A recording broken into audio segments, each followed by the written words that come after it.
Ayan.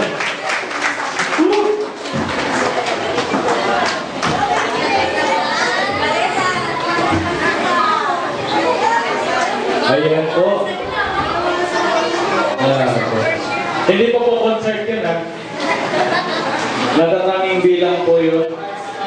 Ngayon pong linggo ito kasi, itong linggo kasi ito, ngayon po ay Children's Sunday po. Tapos, susunod pong linggo ay kababaihan naman po yun. At ngayon po, ang mga bata po, nag-present na kanilang number. Susunod